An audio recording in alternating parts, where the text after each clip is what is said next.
Hi everyone, my name is Cody Rivera, Innovation Fellow at Alia. Alia is a Minnesota-based national nonprofit that works with innovative leaders and systems related to child welfare. And as an Innovation Fellow, I develop my skills in innovation and human-centered design, and I bring the family youth voice to the center of our work and center of our solutions. So we are in part two of this series, this video series that I am sharing, part two of three. And today I'm going to be talking about and sharing my experience while in foster care. So in part one of the video of the last video, I had talked about just entering foster care, just leaving, just getting separated from my mom, and our first foster home being very similar to living in shelters, which in the first video I talk about, and it was 8 of us living in a 2-bedroom apartment in a bad neighborhood and probably one of the worst neighborhoods in Staten Island. And just a very uncomfortable situation. But not only the living environment was bad in terms of the physical space and the physical area, but there was this, for the first time in our life, this disconnect between genuine care, genuine love, genuine connection. And we never got that in that home, and really never got that. And I say we, my siblings and I, in our time in foster care. So for the first 2 years of being in foster care, my siblings and I had moved around a lot. And the reason we had moved around a lot, we probably lived in about 7 homes. And just to say, I'd entered foster care at 10 years old. So between 10 and 12 years old, we had moved around about 7 times. And that was because my mother was heavily involved in our situation, our living situation, because we would go to her and tell her what was going on, what was wrong, if we were being mistreated, if the environment was bad, if the care was lacking, or we were being talked down to. So we constantly moved, and this really emphasized to the agencies and to the caseworkers, which should have been emphasized, but looking back now, is that my mother had this genuine care, deep love, deep advocacy for her children, which was us and her family, and she wanted the best for us, even when we were separated, which really went to go show her genuine care, her unconditional love, that roaring love I talked about in the first video. It was around November 17th, 2007. My mom got her court hearing, and I saw her after the court hearing, and she told me that she did not get her rights back, and my stepdad did. And this really broke her heart. If there was one thing that could really break my mother, could really hurt her, it was to keep her separated from us because of that unconditional love that I talk about in the first video. And when she told me this, I reassured her everything was gonna be okay. Just give it a few more months, 6 more months, we'll be together, and everything was gonna be okay. And the next day was actually her birthday, November 18th. And I remember calling her on her birthday, and I told her I loved her, and I said that everything was going to be okay again, and I reassured her that we're going to be reconnected. And then November 19th, I remember my foster parent telling me that we were going to go see our mom, or go to our mom's house. And we drove to the house, and I remember pulling up, and I was so excited to see my sisters who, we weren't living together. We were in different foster homes, and going to see my mom. And I walk into the house, and you walk into the foyer, and you have to walk up the stairs to get to the upper level of the apartment or the house. And as you're walking up the stairs, you could see over the ledge of the ground level of our living room. And as I'm walking up the stairs, I begin to scan over that ledge. And I begin to see my family, my whole family's there. And before I could even get shoulder length, my head above that ground level of our living room, I had this overwhelming feeling of loss, this overwhelming feeling of disconnect, and this overwhelming feeling that something was missing. And by the time I got shoulder length, I had realized what happened.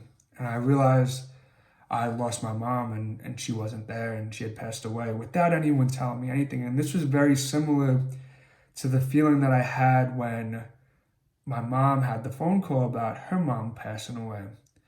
You just know it before it's said or before it's spoken. And I don't know why I always, this happens. This happened for the second time, but, I instantly ran to my room and I cried. And I cried for a while. And I remember being in that home back again because we were reunified with our stepdad, and I would take my little sister to school, and after I would take her to school, my dad would go to work, my older sister would go to school. I would go home and I would cry for hours, and for months, from November till April, I didn't spend a day in school. I spent my time crying at home and being by myself, which was really a rough time. And how I like to describe this situation, this time in life, was this ripple effect.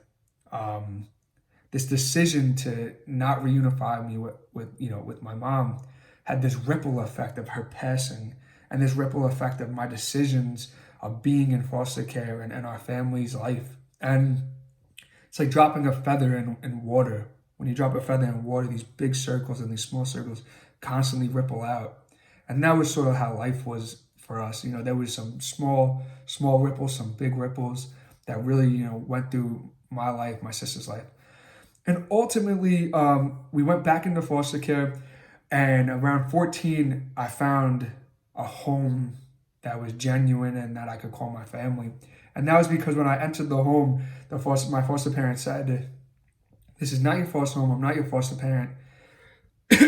This is your home, and we're family." And that was the first time I ever had this sense of real love, real genuine care, and real sense of family since my mom. And ultimately, my biological dad came into the picture. I was living with my foster parent for about 2 years, and my foster parent wanted to adopt me. My biological parent wanted to reunify, and I said no to both of them. And I said no because I had this one mission in mind, and that was to go to college. And I was going to use foster care and take advantage of foster care to go to college because it was my mom's wish. But my mom's wish for her kids, my siblings and I, to be the first generation college graduates in our family. And there was two things that my mom always emphasized. It was how much she loved us and going to college. And I wanted to accomplish that for her. So I ultimately just made the decision to stay in foster care. And what was really important to emphasize in this was that my foster family, my biological family, and my supporters within the agency, we were all one big family. We were all one big community, all supporting each other, all developing each other for one goal, and that was for me to succeed and our family to succeed together while in foster care and thereafter. Until this day, 12 years later, we are still family, and we celebrate holidays together. We celebrate big celebrations like graduation and birthdays and everything that comes along with being a family. And what I like to emphasize is that, or ask and ponder, is what if that relationship, what if that resource as a foster parent came before we were separated? What if that was a primary preventive service provided to my mom to help support her through some of her weaknesses, through some of her challenges? And how could that have been different? Would my mom still be alive? Would we still be together? Would these ripples not have happened? And I'm not sure, but one of the things I always like to share while sharing my story are these questions and these insights, because when you start to build this co-community where the parents, the biological parents, the foster parents, the relatives, the community organizations all working together, you really get something special. And that ultimately was one big family and me going to college. And that's something I always emphasize, and that I look back on now. I really, really enjoyed sharing part 2 with you. Thank you so much for listening again. Please leave comments, share your insights, share your reflections, share a video if you like.